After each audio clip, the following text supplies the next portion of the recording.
통장 압류 해제 신청서에는 어떤 내용을 써야 할까요? 단순한 해제 요청이 아니라 법원이 해제를 인용할 수 있도록 구체적인 사정과 근거를 담는 것이 핵심입니다. 먼저 신청서 상단에는 사건 번호와 채권자 채무자 표시를 정확히 기재해야 합니다. 이어서 신청 취지 부분에는 채권 압류 명령을 해제해달라는 문구를 명확히 적어야 하고요. 가장 중요한 신청 이유에는 압류가 부당하게 유지되거나 이미 채무가 변제된 사실 혹은 생계형 계좌 등으로 압류 유지 시 과도한 피해가 예상된다는 사정을 구체적으로 서술해야 합니다. 예를 들어 채무가 이미 상환되었거나 압류 금액이 과도하여 최소한의 생계비가 침해된다는 점을 입증할 자료를 첨부하면 설득력이 훨씬 커집니다. 단순한 사정 호소보다는 법적 근거와 객관적 증빙 중심으로 정리하는 것이 바람직하죠. 작성 후에는 법원에 직접 제출하거나 전자소송 시스템을 통해 송달 신청을 진행할 수 있습니다. 이런 법률 문제, 사실 겉으로 드러난 사연 몇 줄만으로는 해결 방향이 나오지 않습니다. 사람이 아프다고 병원 문 앞에서 증상만 말해선 정확한 진단과 치료가 불가능한 것처럼 법률 문제도 정밀 상담을 통해 사실관계, 시점, 증거, 절차를 하나씩 짚어봐야 답이 나옵니다. 저희 법률사무소 아시는 결단코 사건 수임을 목적으로 한 비양심적인 미끼성 상담을 하지 않습니다.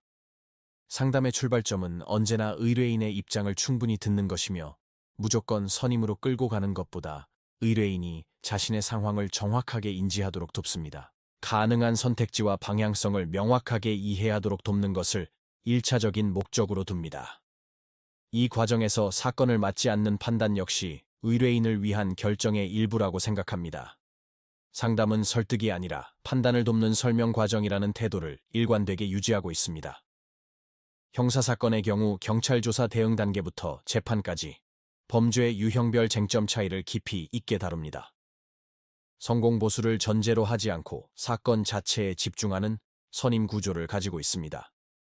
민사사건에서는 채권 추심, 재산 조사, 손해배상, 강제집행까지 실제 회수 가능성을 전제로 사건을 설계해 왔습니다.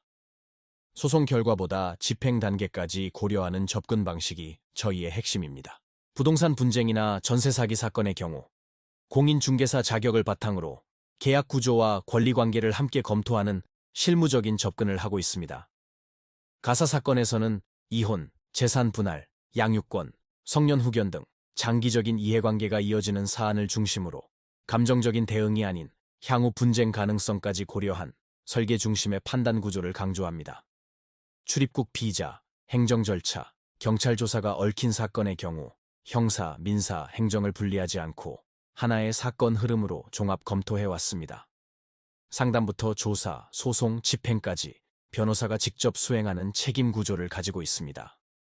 2009년 사법연수원 입소 이후 형성된 실무 기반과 2014년 개소 이후 금액이나 사건 처리와 관련한 분쟁 없이 유지되어 온 신뢰는 과장 없이 현실적인 설명을 중시해온 태도와 연결됩니다.